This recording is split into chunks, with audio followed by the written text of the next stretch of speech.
So we've hit 9 o'clock. I'm just going to quickly give a few things, a quick welcome, and then just a few key pointers, and I'll turn it over to Dr. Hilt, who will be chairing our first session.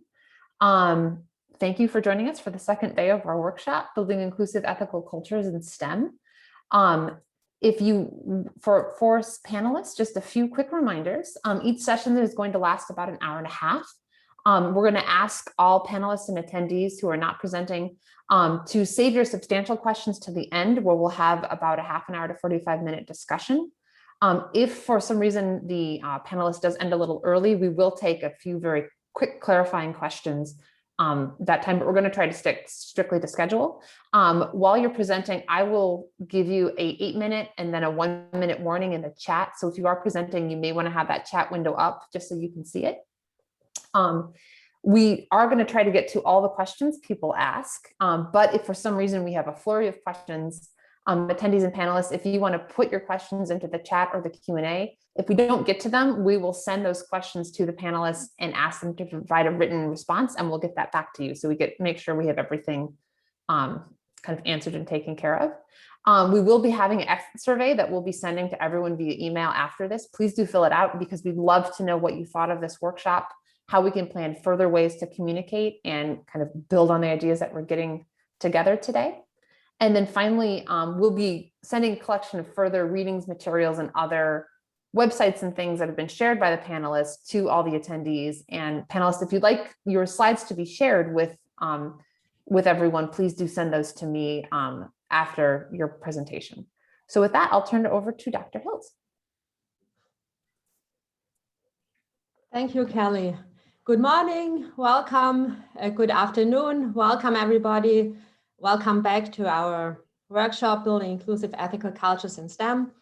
Today, our first session is filled with presentations that focus on interdisciplinary interaction, diversity, and community involvement. And I'm really looking forward to them. They all present very interesting approaches to ethics education, getting ethics, philosophical thinking into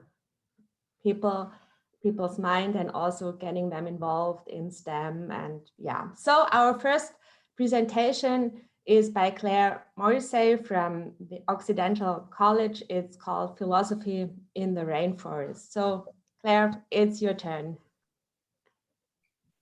Okay, thanks. I'm just gonna start my own timer and pull up my slides. While I'm doing that, I just wanted to say that I know that I am first thing on Saturday morning, and so I tried to take the idea of a workshop pretty seriously, and so I'm going to kind of talk through some things and end with some ideas about some next steps for this project. And I welcome thoughts, questions, sharing of resources, concerns, anything like that. Okay, great. So I'm Claire Morrissey. I am an associate professor of philosophy at Occidental College, and recently, as of a few months ago, the director of our undergraduate research center. And I'm going to be talking today about this ecology and philosophy collaboration that I've been doing for a number of years now. That's really, primarily the summers from 2017 to 2019, although COVID has kind of paused the collaboration for the time being, or at least the field component of it. The collaboration is centered around the creation of an interdisciplinary research community.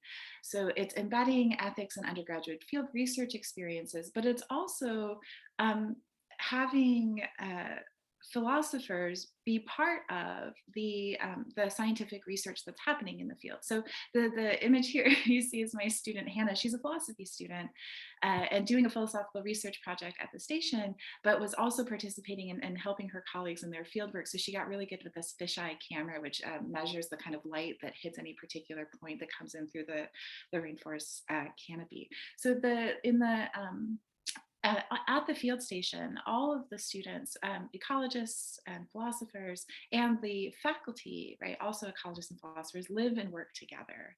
The students from both kind of camps are expected to do all elements of the program and to do them together. Each student is working closely with one faculty member on a research project.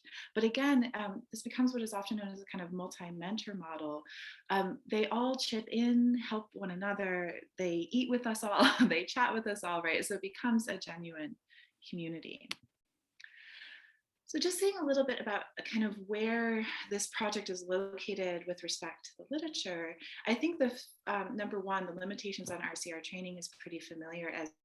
As Mark said yesterday, it's a bit of preaching to the choir in this group to recognize that there are some limitations to contemporary RCR training. It's often regulatory and bureaucratic, and understood by people participating in it as external to, rather than part of the everyday practice of science. Number two is also, so the undergraduate research bit of this is also probably familiar to many of us, but RCR is often neglected in undergraduate STEM education and undergraduate research programs.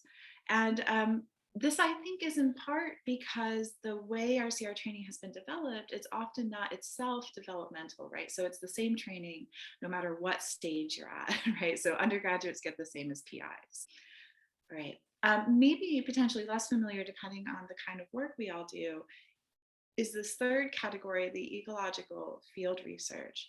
So ecological field research sits in a pretty funny place with respect to what we might understand as formal regulatory ethics.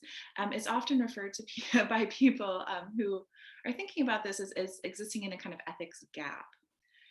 It's not covered by human subjects research, and it's not covered by the IACUC. At the same time, it involves the manipulation and sometimes destruction of parts of the world in ways that not only affect people, but non-human animals, right? So we have kind of robust regulatory structures for manipulation of non-human animals and human beings, but not when those things are in the field. Now, this has led to kind of perennial calls for something to be done about that, right? This ecological field research piece. And it is often comes in the form of recommendations for the development of some kind of ethical reflection or process ethical reflection by and for the members of the ecological research community. Okay. And then finally, the last kind of bit that's informing this project is what is kind of coming to be called field philosophy. So it's important to all of us in this collaboration, not just me, but my colleagues in biology as well, that the philosophy bit is not understood as an add-on, but that we stand in a genuinely kind of mutually reciprocal relationship with one another. I understand myself as developing, furthering, cultivating my philosophical research project. My students do philosophy research projects that are grounded in the field work that they're doing, and the ecology students like learn how to start thinking philosophically, right? And so, so I really see this as a kind of field philosophy where the definition is here on the slide. Field philosophy or philosophical fieldwork is philosophical scholarship that makes timely and effective contributions to contemporary discussions, carried out through actual presence in the field, engaging in ongoing day-to-day or week-to-week fashion with non-philosophers. Okay, so that's locating the project with respect to kind of the scholarly discussions in different places. Here's locating the project in the physical world. So the field location that we work at is the Selva Biological Research Station that's run and managed by the Organization for Tropical Studies. It's in Puerto Viejo de Sarapiqui, Costa Rica. It's located in the Caribbean lowland, northern Costa Rica. It's nearly 4,000 acres with 73% of the area primary tropical rainforest. It's one of the most productive field stations in the world for tropical field research. And it hosts an average of 300 scientists from 100 institutions every year. And I mean, that's important, right? Because it's not just the creation of the community among our group, but the students meet these other researchers, they meet students from all over the world, right? and really start understanding themselves as part of this kind of broader scientific community. The jungle itself is home to over 500,000 species. And I would just point out about 300,000 of those are insects species. So just a little bit, since again, it's Saturday morning, there's the beautiful bridge and river that kind of characterize, that are kind of iconic for the station. The building in the middle is the office space, right? So that's where you are when you're not in the field. And then I have some examples here of folks actually doing science in the field, right? So there's somebody working on bats, and then there's a kind of small lab space that the students can work in. And then that's our very sweet community of researchers on the far side. Okay, so for today, focusing on the research ethics bit of this, and this is where in the chat, I think that if Kelly could drop the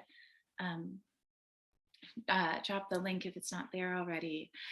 The research ethics and social values bit of the collaboration is really organized around three kind of main kinds of things that the students are doing. Right, the first is a kind of reflective journaling, right? So from the time that we start the program and we welcome all of them together on campus through their time at the station, which is usually 2 to 3 weeks all together. And then when they return to the labs on campus, they're doing a series of kind of reflective journals that are structured around kinds of activities. Right? And so the prompts for the journals and for the discussions are in that Google document. That's a kind of work in progress that is constantly evolving. That each group each year is a little bit different, right? I base the prompts and the discussions around their interests, around my interests, around my colleagues' interests. Okay.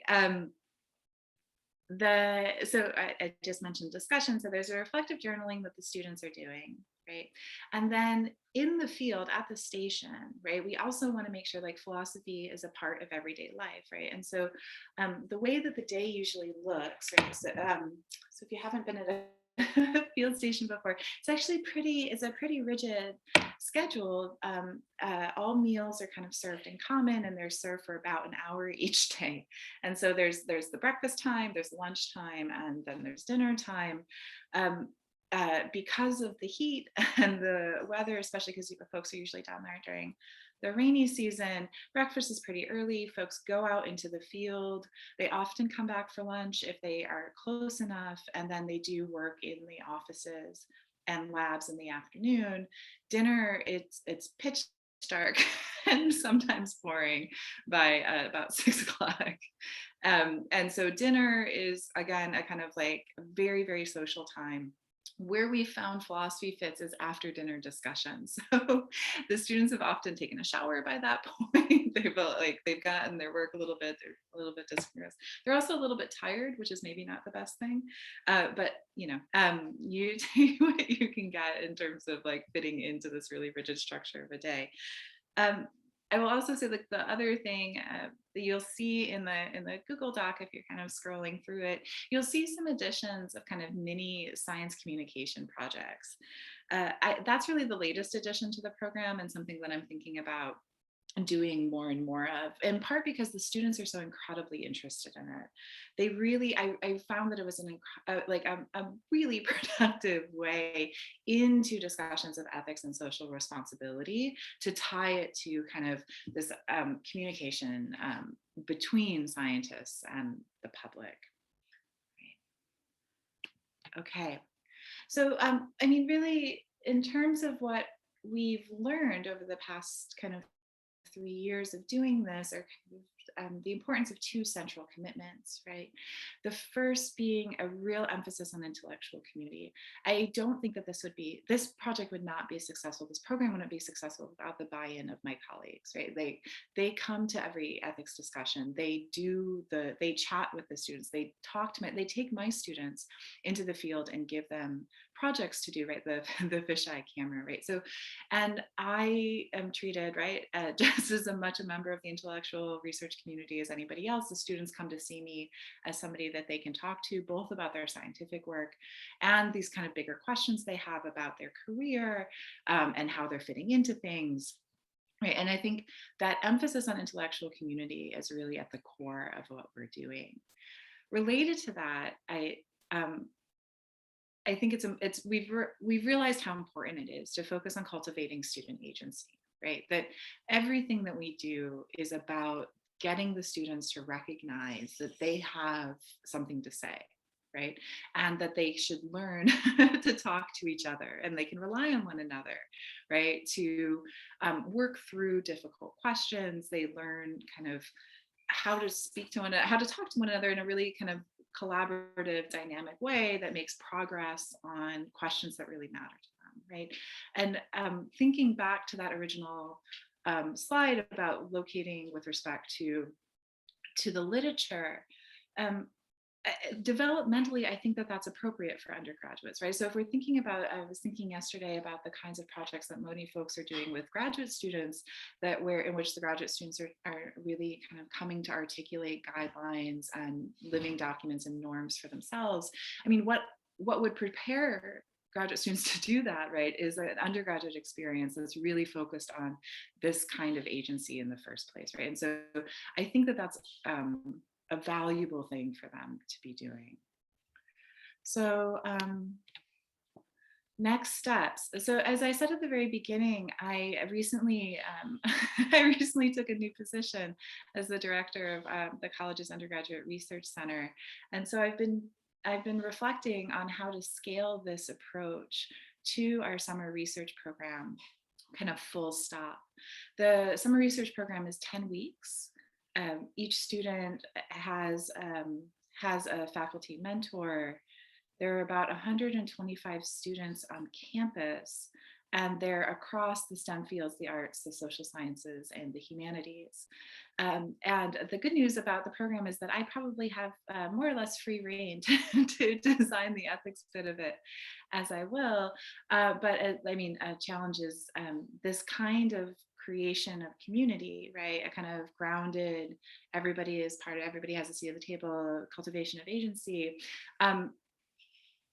Trying to think about how that works for 125 is a kind of order of magnitude that I'm still kind of puzzling about, and would welcome any thoughts on how to do. And I think that I have maybe about 10 seconds left, so I think I will stop there.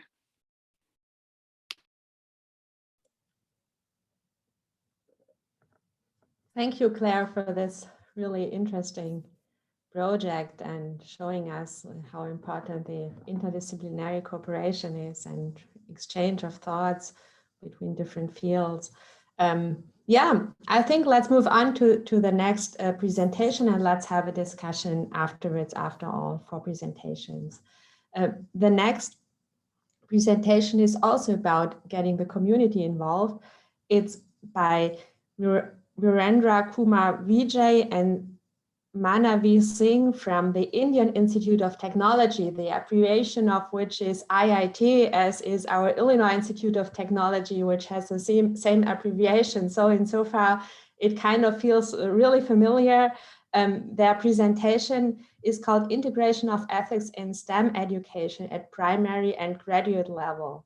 So welcome and hello. Hello. So hello. Thank you, Yeah, Elizabeth. good evening. Thank you. Good evening. Exactly. It's your evening. It's not the afternoon or morning. It's already the evening. So it's around the world. In India, it is around 7:50 in India, evening time. So myself, Professor Virendra Kumar Vijay, I teach rural technologies, renewable energy systems to all undergraduate and postgraduate students at IIT Delhi. And my student, Dr. Manvi Ajit Singh, and she is part of this Unnat Bharat Abhiyan team at our institute. And she will be making presentation that how Unnat Bharat Abhiyan means progressive India's movement for progressive India. So how we inculcate our students, school students and college students with the science, mathematics, ethics and engineering in such a way that they are able to contribute for the development of our society. In India, we have more than 600,000 villages.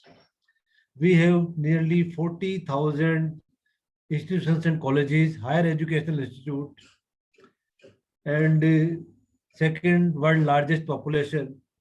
At the same time, we have the largest animal population, livestock population. So, because our society is still nearly 69% of our population reside in villages, so our institutions, our program mandate is that how our academic institutions help development of villages in the country. So we can make the villages self-reliant in every sphere of life.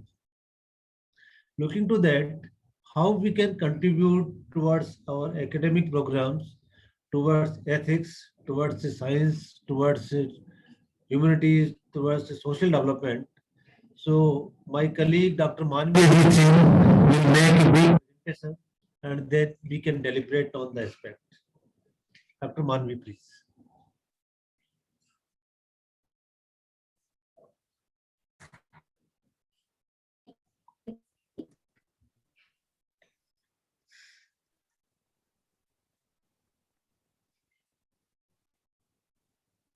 Is it visible? We're not seeing your slides yet, Dr. Mande. Okay, There you go. so can you hear me properly? Yes, you're very Yes, clear. आवाज आ रही है यार. Now I can hear. Okay. So first of all, the topic of our presentation is integration of ethics in STEM education at primary and graduate level, an initiative by Unnat Bharat Abhiyan program of Government of India. And I will start it doing by just a slogan by Aristotle, by quoting him, educating the mind without educating the heart is no education at all.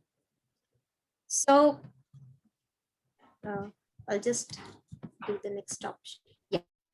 So background about the ethics, we all know, and as the time is short, so I'll not go in much in details in elaborating ethics and STEM education, but I'll just go ahead because ethics and STEM is science, technology, engineering, and mathematics.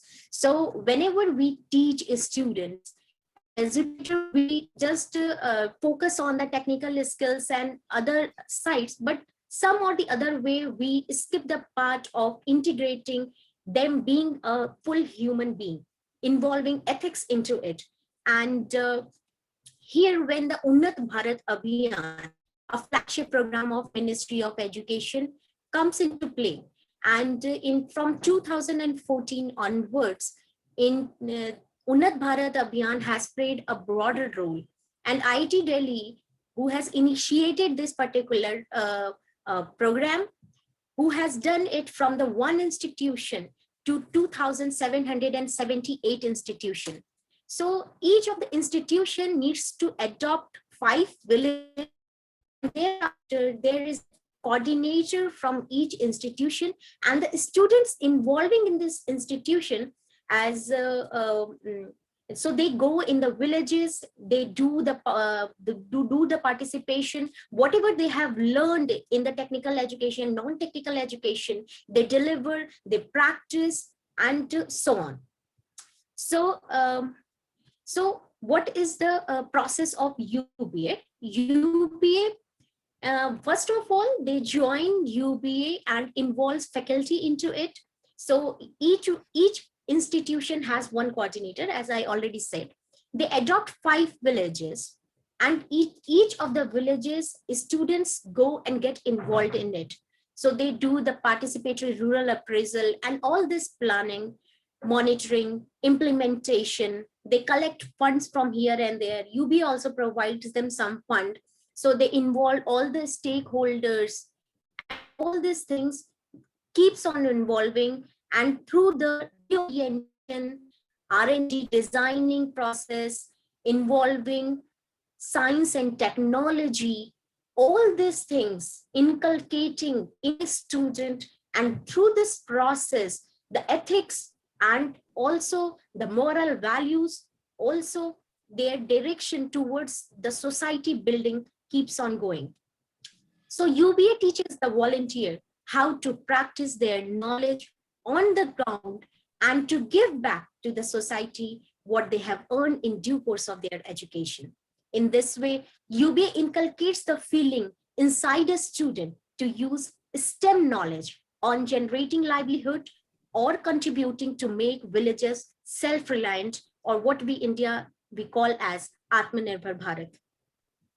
Secondly, UBA also reaches to the schools, the school kids, because every village has some schools, and in schools there are multiple children. So not only giving the ethics, involving ethics in the higher secondary level, but also from the primary level, from the children when they have started doing it. So there we provide kits. Our students who are involved, the volunteers of Unnat Bharat Abhiyan, go to the villages, they deliver their thoughts, they just, many of them have made the kits for the students, science kit, STEM kits, and these kits, where they go and they put it over there, they involve stories, the moral stories, which is also associated with problem solving techniques of science and mathematics, not only telling them stories, but also inculcating values and moral ethics at the same time. So UBA reaches to the villages kids at a school level by interlacing science and maths beyond the classroom, creating STEM kits and integrating values onto it by converting the way of learning at primary level. So UBA creates a sense of responsibility to leverage the power of STEM to elevate disparities in our communities and beyond, which would likely to result in an era of peace and human process by developing ethics in STEM. Thank you so much. In this short duration, I would like to just stop my presentation over here. Thank you.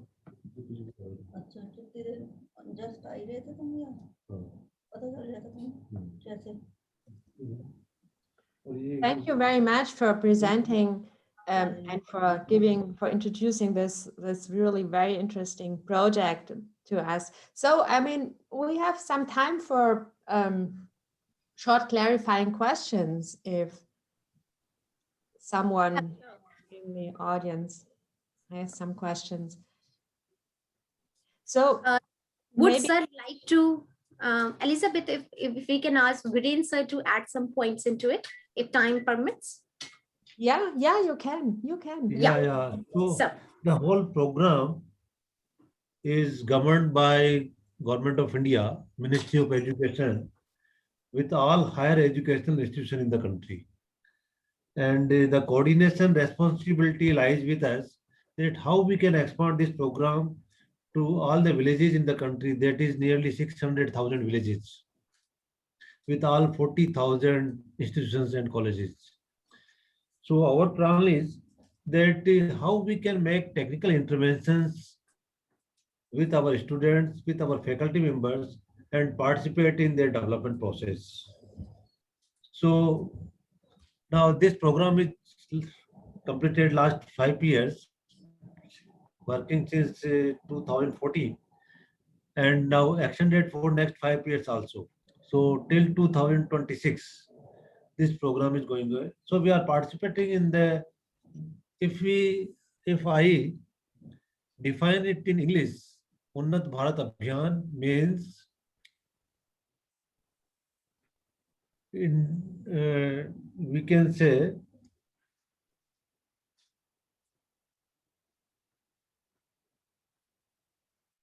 all our students and faculty members. So if we see how many students are there in our country, in colleges, so nearly 35 million students are there in our higher education institutes, and nearly 1 million faculty members. If all these people participate in the development of our society, development of our villages, we can do wonders in the whole world. So now looking to your concept of STEM, we are thinking that how we can also inculcate utilizing the science, technology, engineering and ethics in the education system. And we will try that utilizing the concept of STEM, how we can strengthen our educational institutions in our students and our faculty members. So through this platform, we will be willing to participate with all of you and see that what could be the better outcome of our development process through Unnat Bharat Abhiyan in our country. So that is what I would like to convey to all of you.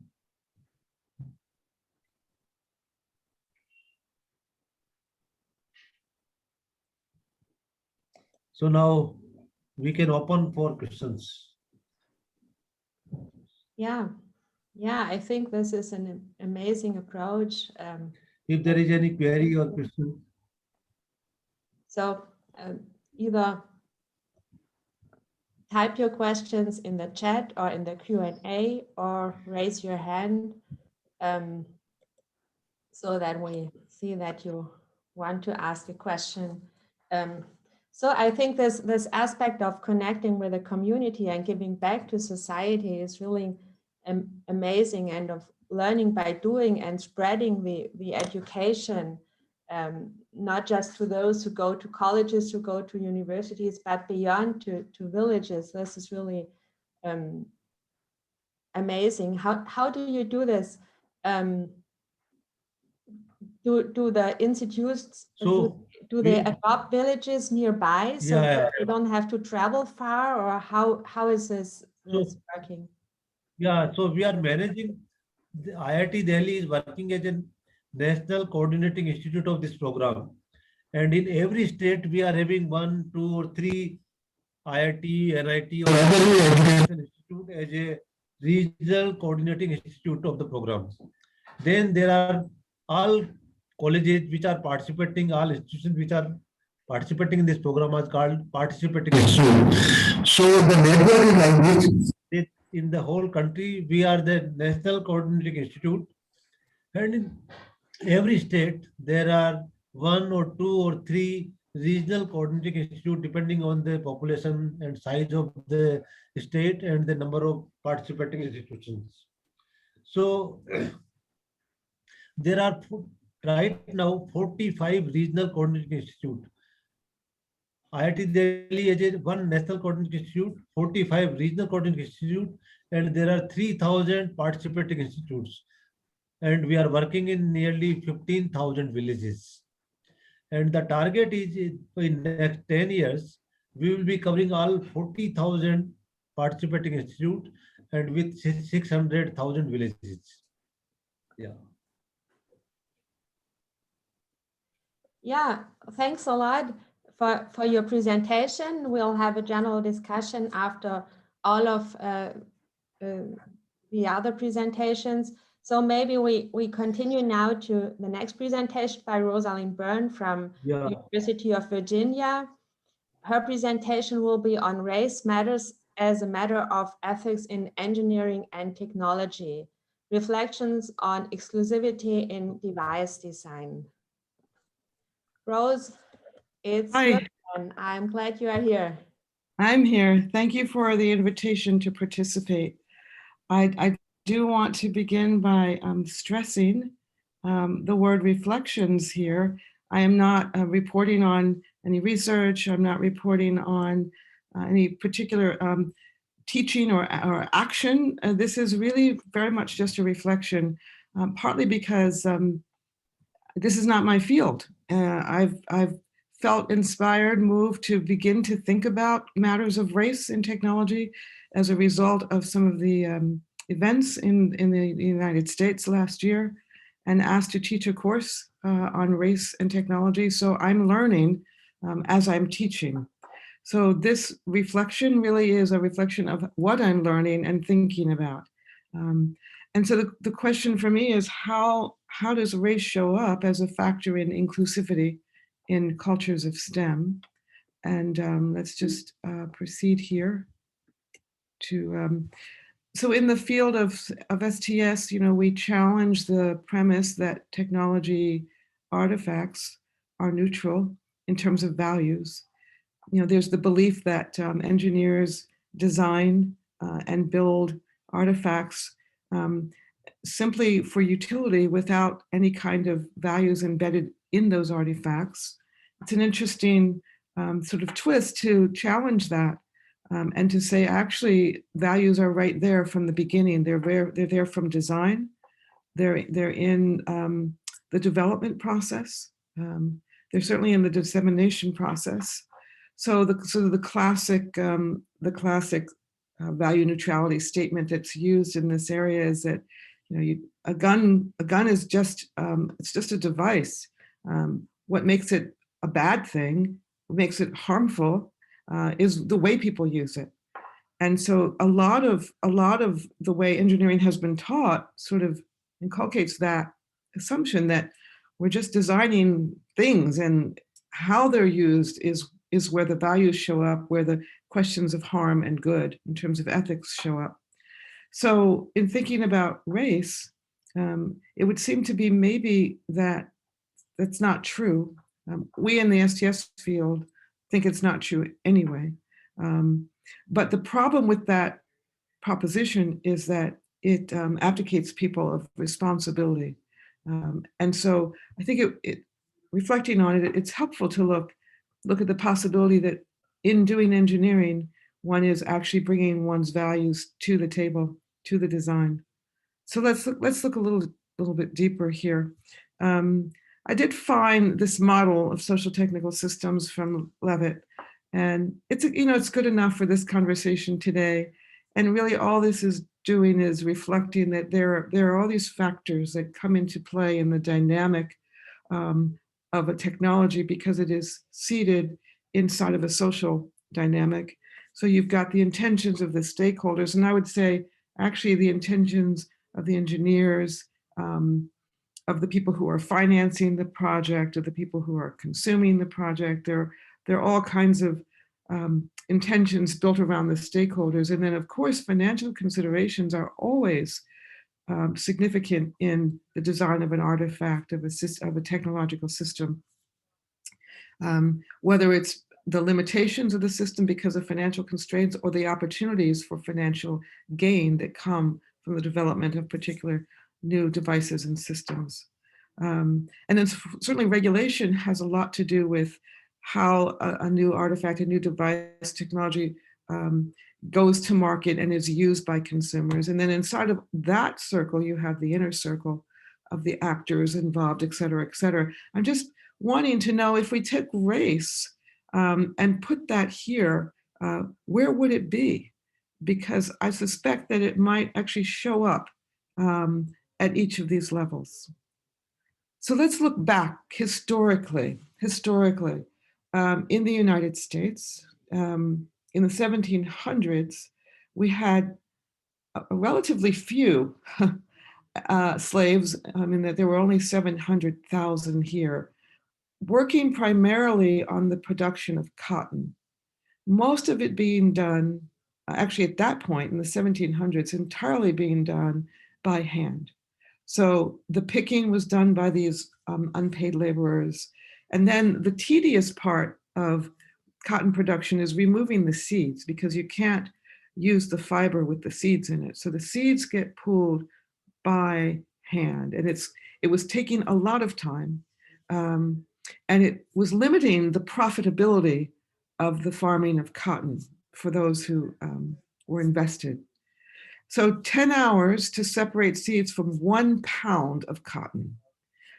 So then along comes Eli Whitney, and he's actually of an engineering mind, living and working on a plantation and thinking about how to make things more profitable, more productive.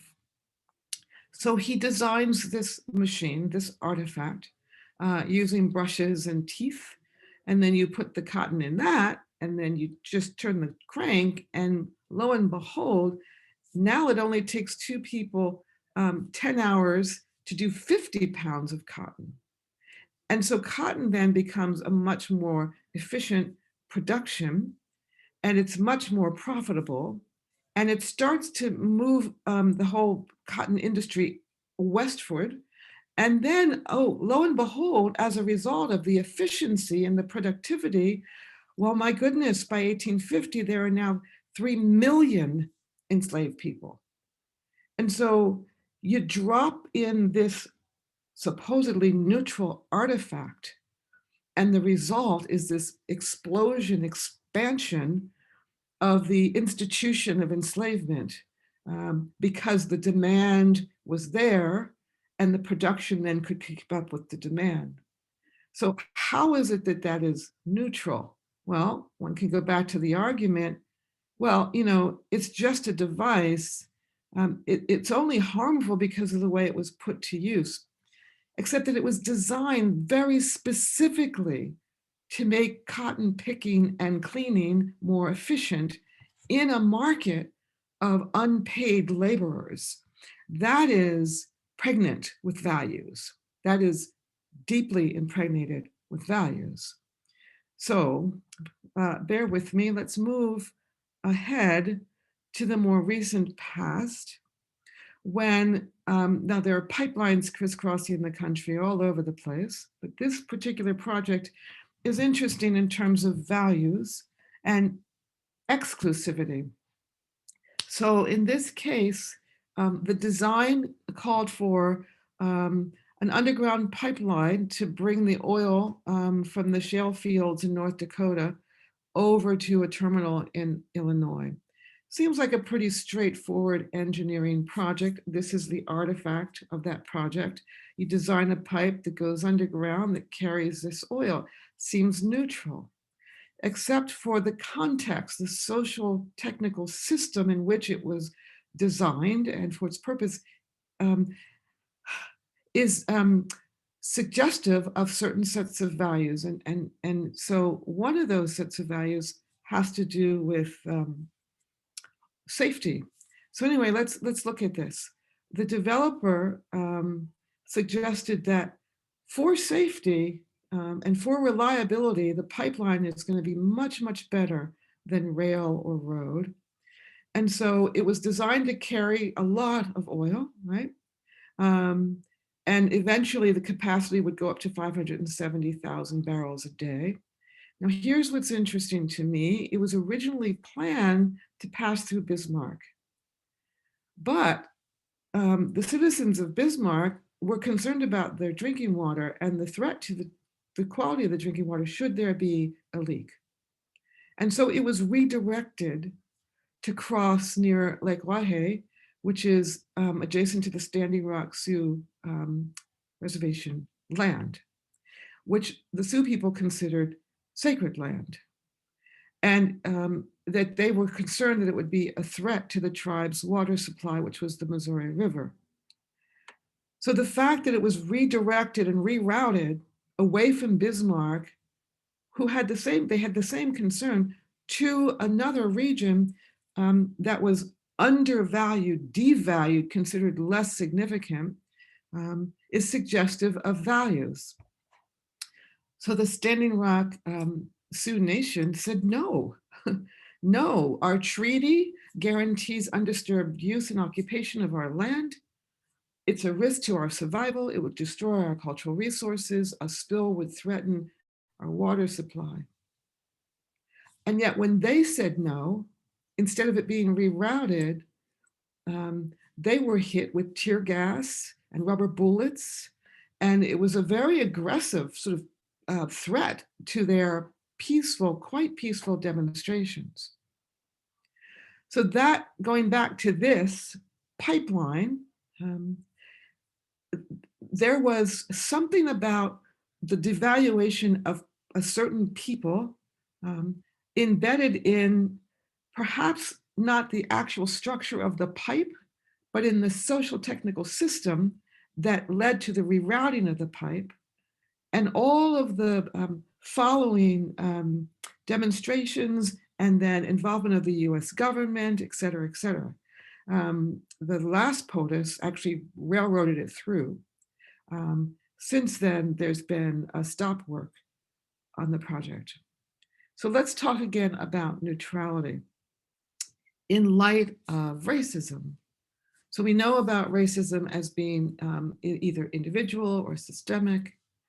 And again, I want to underscore, I am learning about some of the theories. This is not my field, but I'm trying to understand how to overlay some of these theories in the field of STS and ethics in particular. So when we look at individual racism, we see that it's overt, it can be subtle. We generally condemn it publicly. So when the police officers hatefully shot rubber bullets at the Sioux protesters, we could have seen that as individual choices, individual behavior, individual racism. Systemic, however, shows up in those embedded social technical systems. It operates inside of an established force in a society, a respected force of society. There's much less public condemnation. So the fact that the pipeline was supposed to cross the Missouri near Bismarck but moved, I think reflects more of systemic racism. So take us now to current times. We're in still a very serious pandemic. And one of the devices that has been really helpful is the pulse oximeter, which measures the saturation of oxygen in the blood. And I have to say personally that I bought one because there were times when I would be concerned and sort of panicky, like because I can sometimes get asthma in the spring, and panicky, oh my God, have I been infected? And it was very comforting to me to be able to put a pulse oximeter on my finger and read my oxygen level. It would calm me down to have that information. So it's been very important in hospitals because with the virus, sometimes a drop in the oxygen level is not perceptible. There's no difficulty breathing with the coronavirus infection. People would be silently suffocated without realizing that they were not breathing. The oximeter could provide early detection. Now, the problem is the oximeter does not accurately measure oxygen levels when dark skin is involved. Now, how could that have been let to be? Because it was known 15 years ago that that was a problem, but it continued to be used. And now here we are inside of a pandemic where it is a very crucial mode of information gathering. And it's the same oximeter that was designed 15 years ago that's been in use for all this time. How does that happen? So are the values in the design itself? Are they in the system? Maybe that's an irrelevant question, but clearly there's a problem here. And the problem has something to do with race. Now, was it in the original design of engineers who were simply blinded by some value set that didn't lead them to ask if this will cover the range of skin type? Maybe. And if that's the case, then how do you create more inclusivity in the design process? Inclusivity of race factors in the engineering design process. And so I did look up the work of Jennifer Eberhardt from Stanford, and she looks at, she looks a lot at what's going on inside of the workings of police systems and et cetera. But she talks about unconscious bias, and a lot of people talk about unconscious bias. But what I like about her work is she says when we try to fix it, there's really no easy way except introducing friction into the system itself, because friction causes people to evaluate their reasoning before they make their assumptions. And so she finds hope in the act of reflection. She feels that that's where the power lies and how the process starts. So just to sort of conclude my reflection, if we go back to this device, what kind of friction might have been introduced in the design process early in does that friction get introduced in STEM education? Does it get introduced in the lab? Maybe it has to be introduced everywhere that engineering thinking, engineering design, engineering creativity is at work, so that the reflection can happen before the specifications are written, before the drawings come to bear. And that is the end of my reflection. I don't know where we are on time, but I'm hoping I'm close. Thank you for this really impressive presentation. You are perfect on time, fantastic, almost to the second. So thank you very much. We'll have a discussion on afterwards, after we've heard the last presentation of this session. The last presentation is by Jennifer Nyland, Timothy Stock, and Michelle Schlehofer. It's called Building Inclusive Cultures Through Community Research. So it's your turn. Not sure who wants to begin. Do you have slides? Oh yeah, you are already uploading them. Fantastic. So I'll mute myself. Thank you for the warm introduction. My name is Michelle Schlehofer. I'm a psychologist at Salisbury University, and I have here with me today Jennifer Nyland from the Department of Biological Sciences and Timothy Stock from the Philosophy Department. And we're very honored to be here today and share with you a little bit about our current program, our initiative, Re-envisioning Ethics Across in Community Humanities, or REACH. And we'll be presenting on building ethical cultures in undergraduate STEM education. So I just want to introduce our methodology a little bit, and more information on this is in the handout that is available through the conference program and on our website provided here. We engage in a 4-step process by which we are using community-based research to inform curriculum development in our institution. And so our first step actually starts in our local community. So we engage community representatives from area organizations and agencies in listening sessions in which we have them discuss ethical dilemmas and issues occurring right in our local community. And we take this information, and with their consent, we record them. And then we use the stories that are coming out of those discussions and the ethical dilemmas that community groups are running into, and then bring them to our Ethics Across the Curriculum faculty learning community, where in that group, we discuss pedagogical tools and how we could better ground across our curriculum at the university ethics discussions in our local community issues. From there, we develop course-based assignments for specific courses and specific purposes and implement them in the classroom and assess their impact. And then finally, our last step is to return those findings back, not only to the campus, but also to the community. So we do engage the people who participated in the community listening sessions and the community more broadly in a return on their investment with engaged resources and services provided back to the community on actually addressing the community problems that they're facing. So for purposes of this presentation, we're actually just going to focus on number 3, the course-based assignment. But of course, again, we refer you to our website or the handout that was provided for more information on the process that we use.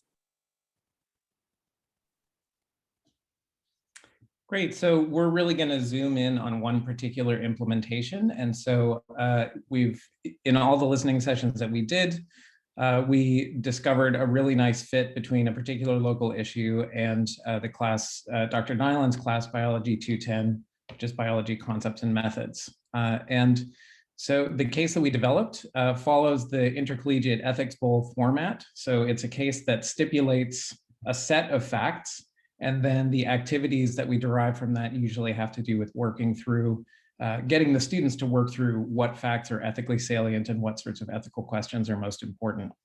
In this particular case, we have a local health nonprofit that provides services primarily to migrants and homeless individuals, and they have been assisting our public health agencies in distributing the COVID-19 vaccines And we, in our listening sessions, there was a scenario that was presented where there was a conflict between the leadership of the nonprofit and the board of directors and the funders in terms of what exactly the messaging should be around educating people around the virus. And so we took these facts and we generalized them to preserve confidentiality. And we slightly altered the scenario because the original listening session had taken place about 8 months previous. And so some of the issues weren't actually addressing the current state of affairs. So we sort of updated it before we implemented it in the class. And the full case, when to vaccinate, when to educate, is available in the materials that we distributed as well. So this became the basis of a conversation where I came into Dr. Nyland's class. I led an exercise, which is, again, very similar to the way that we would address a case in our Ethics Bowl team and our Ethics Bowl coaching. We used a Socratic methodology. We discussed what concepts are relevant, and then I had the students develop questions out of that. And I'll say a little bit more about that activity in a minute.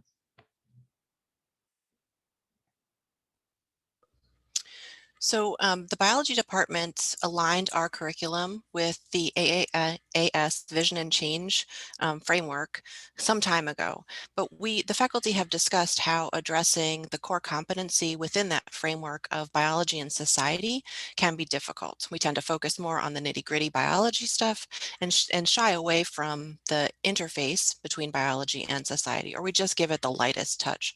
So our hope was that a community-sourced ethics case would center that activity in that core competency of biology and society. For this pilot exercise that we're presenting today, I only asked the students for a reflection response, and I have 3 examples here to share with you that were related, and the prompt was really just trying to get them to think about how their experience in the case discussion related to this core competency of biology and society. Future assignments hopefully will include things like NDAs and surveys and things that we can maybe dig our teeth into a little bit more. But I'd just like to focus you in here. So sometimes, here's what one student said, sometimes I tend to think of science and society as separate entities, when in reality they are deeply interconnected, and one can't exist without the other.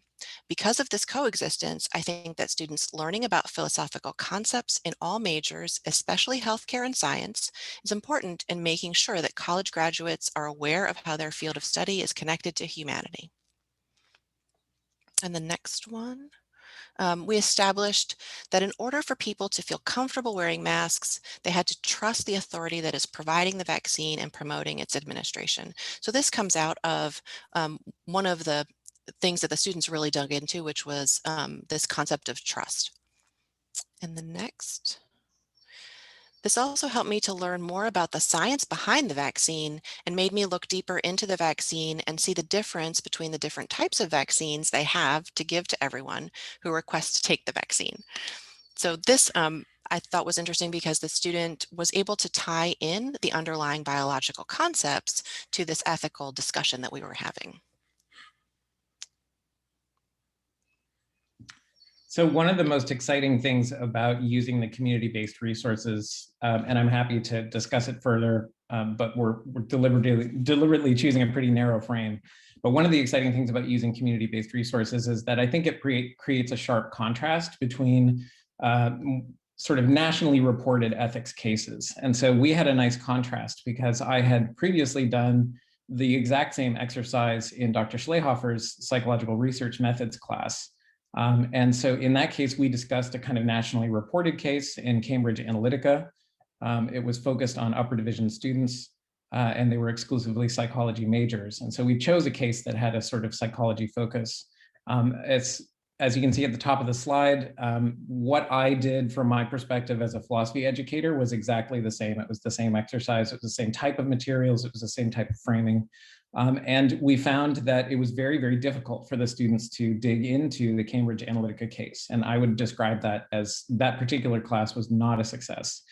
That contrasted sharply to the implementation in Biology 210, where the students just, I mean, it's hard to convey, but they immediately tucked into the material. They immediately started asking questions. They started pointing out what concepts were jumping out to them. We covered a very wide range of what I would describe as philosophical content in terms of responsibility, agency, trust, as Dr. Nyland mentioned. And so from my perspective, it was a sort of wild success. So we asked ourselves as a team, well, what are the things that are making a big difference? And the way that I understand it currently is probably in two pieces. One of them is by having community-based materials, it allows for multidisciplinary work where the relationship between the disciplines itself is not the primary issue that the students are thinking about. The students are really thinking about something happening in their community. And that allows for a multidisciplinary collaboration where the disciplines are reinforcing the ability for them to access that discussion.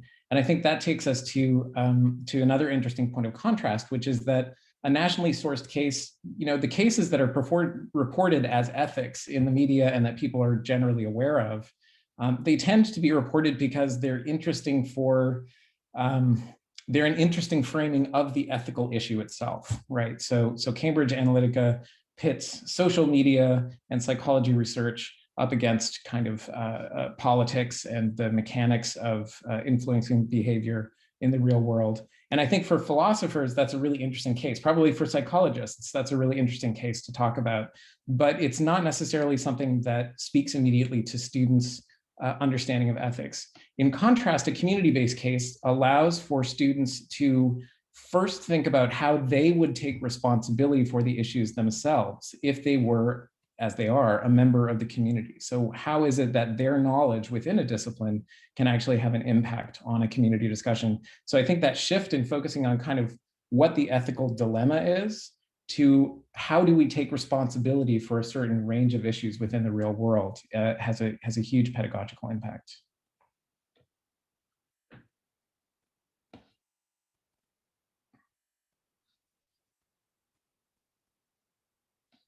So I said this before, that we had aligned this activity with the AAAS Vision and Change core competency.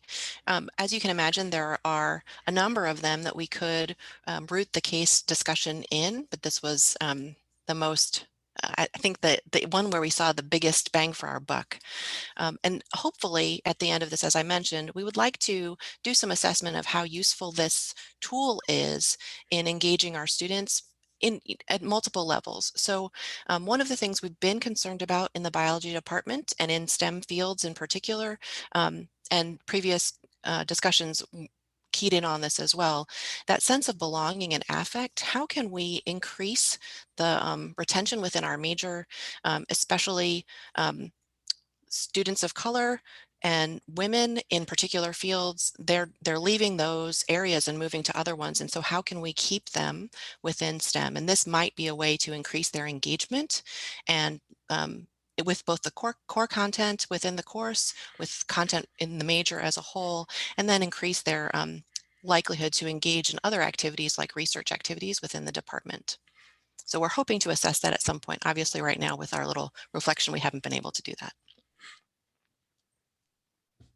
So we'd just like to thank you for attending our talk today. And if you have more information, again, we want to refer you to our website, or you can also email us at reach@salisbury.edu, and we would love to hear from you. Thank you.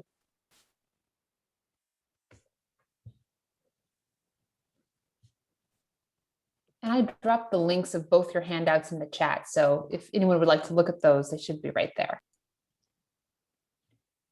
Yeah, thank you very much for this really very interesting presentation. We have one question left from Jennifer, who asked this question after the presentation by the group from Indian Institute of Technology. Manavi, are you here? I'm here. To this? I'm sorry that I moved on. I saw this only later. Jennifer asked, no problem. Education in administering the program for the local teachers. So, Jennifer, would you like to explain me a little what the exactly question means? Yeah, so you did a good job, I thought, showing the reach of all of the, top down university to the local level. My question was really, are those local university representatives, yeah, Yeah, with it, are okay. they engaging with the instructors in the village to help Yes. to administer the cases and the discussion and all of these wonderful resources Yes. you're supplying? So the teachers are getting training as well? Yes, yes, definitely. We do the, first of all, whenever these institutions join by logging on the Unnat Bharat Abhiyan website, so the program's website, so they go and join and represent one of the coordinator from one faculty from each institution, being the coordinator of that whole institution. After that, that particular faculty involves several other faculty as a sub coordinators, and along with them they go to the villages. So now in the villages there are multiple sections. So there are gram panchayats, means the heads, and then there are some government bodies which are surrounding over there, who administer the village things, the problems, who solves. Then there are villagers itself, and then there are village schools, then teachers, and thereafter Tahsildar and other genre of words that we find around the village. So we not only involve the faculty and the student of the local institutes, but we also involve the village and the village teachers and the school itself and their students and their teachers, also the other government bodies involving, because we want to do a overall development. And for doing the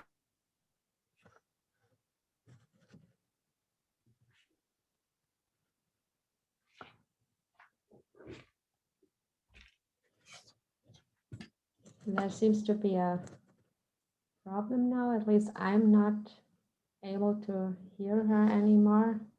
I think she may have frozen. So we Yeah. may want to move to the next question and we can always come back. Yeah. So this is the general discussion session now, and I really love to encourage all of you to pose your questions either in the chat or in the Q&A, or just to raise your hand so that we see that you have a question. And before we do this, I would like to give you my thoughts so that you have some more time to type in your questions or to think about it. So I felt the second group, they had a great thought on their slides. They said the question is, and they want to raise awareness how STEM and how technology affect the students themselves and their fellow human beings. And I was thinking this was an aspect of thought that did play a role in all of the four presentations. And especially a number of the presenters talked about agency and increasing agency in the students or in the people involved, and responsibility. And what I would like I would like to ask all the presenters of all four presentations to kind of explicitly think about how this agency has been increased through their projects, the agency of their students, because I also feel like in the context of climate change and by the biodiversity crisis, this agency in youth is a huge factor. And also for Rosalind's aspect of increasing presentation about the role of race, how to increase the agency in people in STEM students, how to raise the feelings that we all are more responsible, more active in society. I mean, this seems to be a general aspect here. So I don't know who wants to begin. Maybe Claire. And I saw Eric. He'll be the next. He'll pose the next question. So Claire, maybe you begin. Yeah, absolutely. Yeah, I'm happy to say a bit about this. What's going on at Oxy. I worry that it's so anecdotal because we're kind of a small community, but I can talk about kind of where I would look for these kind of measures. The first is the kinds of careers that the STEM students choose to go into, right? So just over the kind of so we started in 2017 over that time, we've seen students in the labs or the field labs that I'm working with want to go into policy and science and communication much more than than they were before. We can't tell if that's like a general shift in the STEM students or these particular students, right? We also see increased involvement in, so there's a group called Boundless Brilliance, which is for women in STEM and teaching in the community. So many of the students who are involved also then become part of Boundless Brilliance. I'm not sure that my colleagues appreciate this, but I think many of the students start advocating for more social responsibility content in their STEM classes, right? So we see we're seeing a lot of student groups around the importance of social responsibility in STEM and advocating for that more in their faculty. Again, I can't tell if I'm part of a shift or what role my students are playing in that. But that's the kind of thing that I think is where I would look for what that agency looks like, because they can act really locally within the college and within the neighborhood and within the community, and they really are.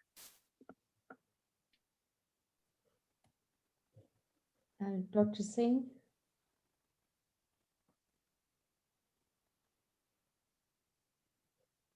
So, who else wants to respond to this? Sorry, I'm not able to hear you properly. You wanted to ask the question? Yeah, it's your turn if you want to respond. Oh, you didn't hear the question. Yes, because my connection got lost. Oh, yeah, I saw this. So the general question that I asked was about agency, how you facilitate that students, that the community agency in the students and in the community. And we also have an additional question from James Hamilton. Maybe I ask, he writes, is the primary ethical focus on the sharing of the STEM learning? And is there ethics learning within the specific STEM education units that the students learn? So this is not specific. It's nothing like, yeah. Firstly, I will go with the question Elizabeth you asked. So agencies that we want to engage other agencies with us, it's nothing like, so we have different type of NGOs and different type of, we can say, this fundamental institutions and other institutions who are also involved with it. Not only the local institution which are involved, but other institutions are also involved with the Unnat Bharat Abhiyan. And we work as a community. So community whenever works in together, so they always involve the nearby institution and the local NGOs, the non-government organization which are already working over there. So like that. And the other question is, it's nothing specific that we involve STEM into ethics or ethics into STEM. So it goes on hand to hand. It's nothing like we go with the education in ethics or ethics into the education. So it's just like that, building a human and taking everything which we have learned in the practical knowledge. That is also one thing. But somewhat in when we go in the primary level, so whenever we see the stories, means like whenever we teach village kids through STEM education, so in that particular example that I wanted to take, so we have created some books of content or something like that, in which the story which gives some moral, but also telling the concept of science and other things. So the same time we were inculcating the education thing, the science concepts or math concept, or telling them some interesting stories which are also having values and ethics involved into it. So like this, we are involving STEM along with ethics in the junior level. But in the senior level, whatever they have learned in the technical terms of science, engineering, mathematics, and all that thing. And we want them, like we take them into the ground, and if they identify some particular problem, like making some plates with the help of leaves, so they can make it by hand, but that is very slow process. Now the students of engineering will go over there, and they see the problem. They see that this is a traditional thing and which is getting lost. So what they will do, their mentors and they will talk together. So can we make a machine to just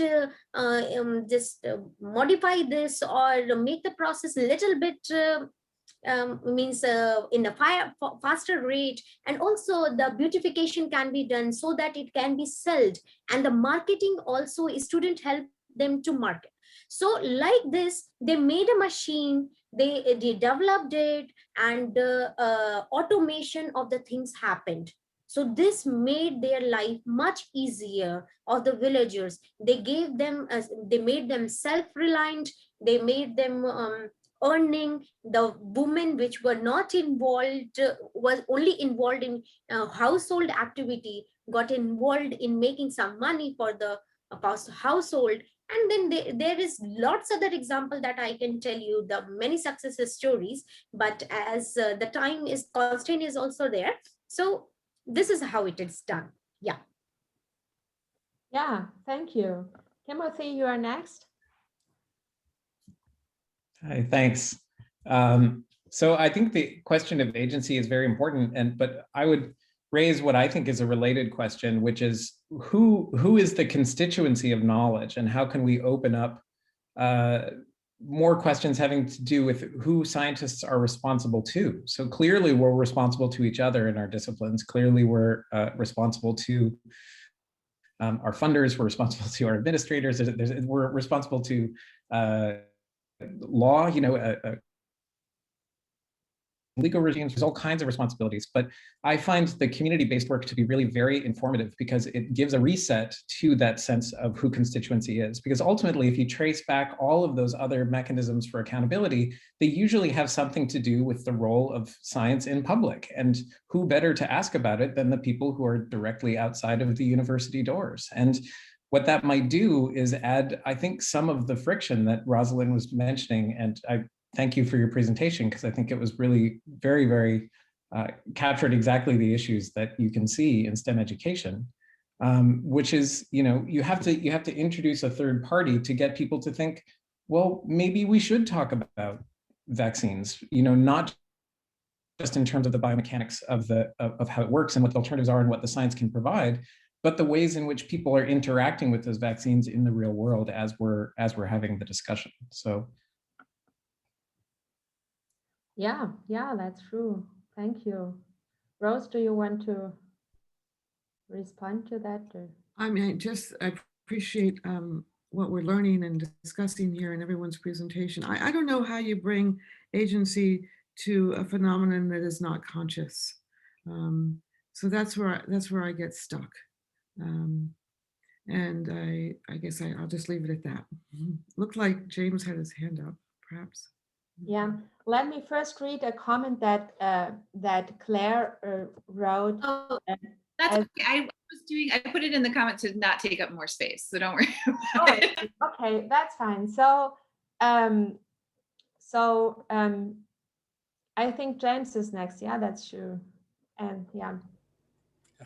I wanted to ask Rosalind if she could give us a quick example of the kind of friction she's talking about. I mean, I love the examples you gave of what looks like a very neutral kind of thing being introduced, an object being introduced as a result of technological development, and without recognizing that somehow there was a step missed and a question not asked.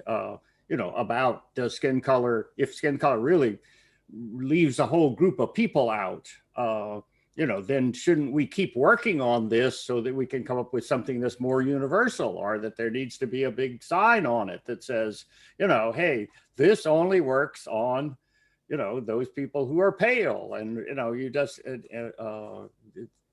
but I also wondered, and if you have raised the question with your students as to the and in your own research about the implicit bias that might be involved in asking you to take this research on and be specifically the one to do it. And I ask that because I've had colleagues who have just foundered under the fact that they were one of the few minority faculty members in our university. And so they get asked to be the minority faculty member on every committee that the university has. And you think, okay, this is an implicit bias too. That needs to be looked at and pointed out. Well, thank you for asking me, but you're now interfering with all the other things I want to do with my professional expertise. But I just, if you would just respond to that, I would appreciate it. I loved what you were doing. And well, thank you, James. There's a lot there. Okay, so I'm just learning about Eberhardt's work, introducing friction. I think it's brilliant. I don't know how you do that. I try to do it in my classroom. I mean, that's how I teach. I try to do it in my classroom. I don't know how you do it once an engineer is out there in the world. I don't know how you introduce it into the way businesses work. There surely is a way, but maybe we can think about that together. And so in saying I don't have the answer, that sort of segues into the last comment you made. It's interesting that you should bring that up because I work on interspecies communication, science fiction pedagogy, nanotechnology. I look at reproductive technologies. But now that we're back in a new place where people are asking about DEI, every day I get a request to give a talk. And I want to say, but wait, I don't know anything about this. So I mentioned it to my husband this morning. I said, I got another request. I don't know, do I put down everything I'm doing and change my research focus and do this because it's needed? And he's a Caucasian guy, he's from Scotland, his family roots are Scottish. And he said, what you should do at the beginning of every talk is have a slide quoting James Baldwin that says, I am not your Negro. It's like, I sort of feel that way. It's like, can't we just all do this together? So thank you for that, James. Yeah, thank you. I just want to read Becky Bates' comments. She wrote, this all seems to be solid support for including more voices in the conversation. And this connects to what you just said. We often don't see where our blinders are. Yeah, on the other hand, it's of course important to hear all those voices and to get rid of our blinders, and those voices are really super important. So Michelle, it's your turn. Thank you. So I really appreciate this discussion as a community psychologist who I think our discipline maybe has some of the answers to these questions that are being raised. And what I'm hearing in these discussions regarding science and who benefits from science and the neutrality of science or not are really underlying discussions of who has power in our society and what role various stakeholders with power have in executing and making decisions without input or guidance from the populations that they serve and are affected. And I'm also thinking a lot of issue framings. There's a lot of writing in community psychology regarding issue framing, even to the level of how research is funded. So in community psychology, for instance, one of the things that I do very early on is lead my students through a discussion where we talk about scientific funding. And as an example, and I know this is rooted to my own discipline, so you'll have to come up with your own, I'm sure, if you have similar examples, but we talk about how homelessness funding for psychologists is funneled through the National Institute for Mental Health. And so if you're a psychologist who is working with homeless populations, that already frames the issue for you, right? It frames it as a mental health addictions issue, when in actuality, the research on homelessness actually finds that the levels of homelessness in any given population is actually influenced by the availability of affordable housing. So really, we should be thinking about getting funding through HUD, housing and urban development. How can we make communities more affordable for people? But because the funding is coming from NIMH, it already frames our work in terms of deficits, right? deficits of individuals instead of failings of society. So what I'm hearing a lot in these discussions, particularly Dr. Byrne, I really appreciated your talks about we have a lot of these types of conversations in community psychology over Dakota Pipeline and who has power and control of the decision-making process. And I think that part of what our disciplinary approach is to intentionally include voices of those who are most marginalized in our society before proceeding forth with any community development project. And I'm thinking particularly of our own work, even with REACH, which is here locally in our community. And the first thing we did was reach out to nonprofits that and activist groups and engage those people in the conversations, because those are often not the people who have the necessary power in our community to actually affect change, but they have a really good handle on what the actual issues are. So, I just want to point out that I think that a lot of these discussions are meaningful and important discussions to have, and I'm glad and actually very enthusiastic about the fact that they're happening in the STEM fields, because these are important conversations.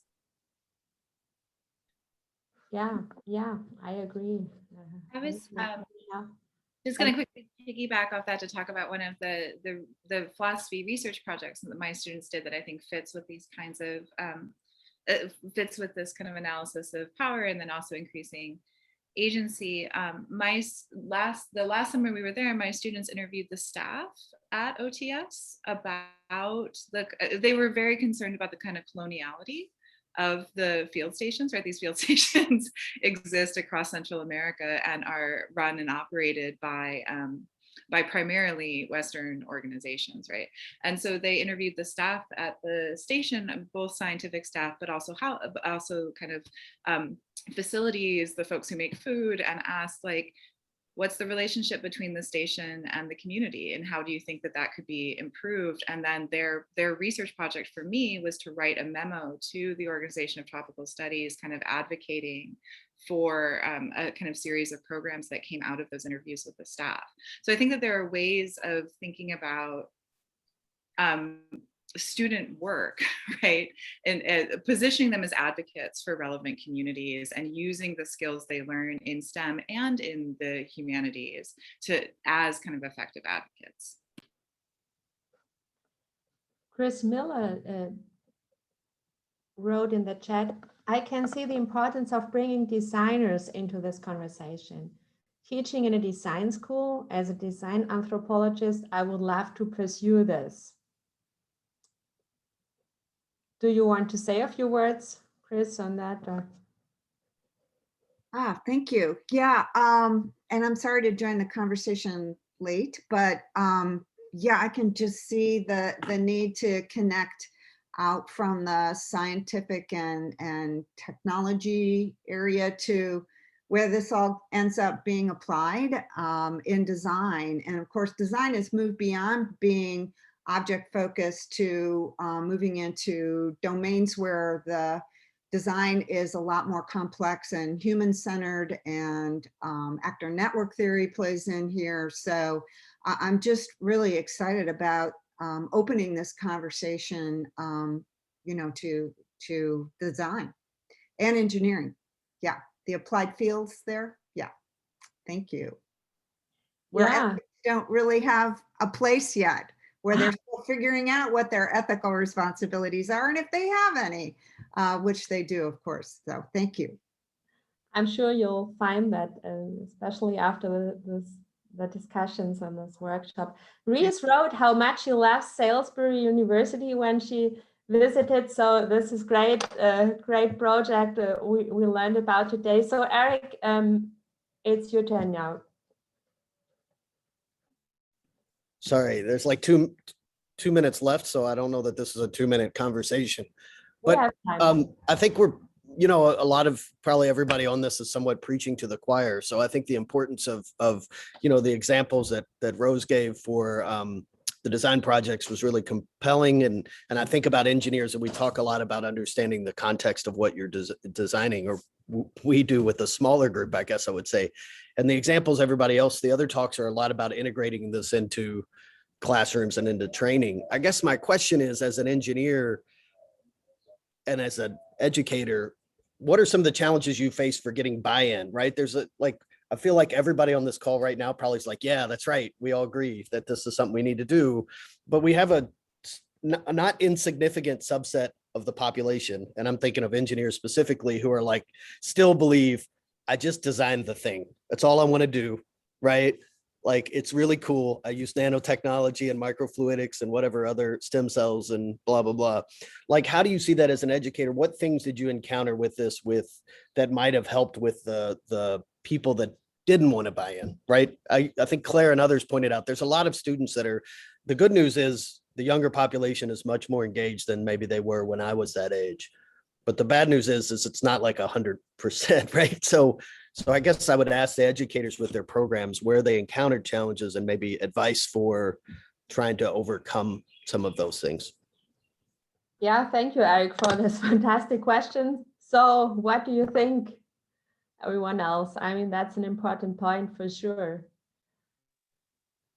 I guess the only thing that I would say is, the challenges aren't only from the engineers. There are plenty of people within the disciplines in the humanities that are also not particularly interested in engaging directly in ethical discussions. But so that might be a broader problem with academia. I just didn't want the engineers to get put on the hook.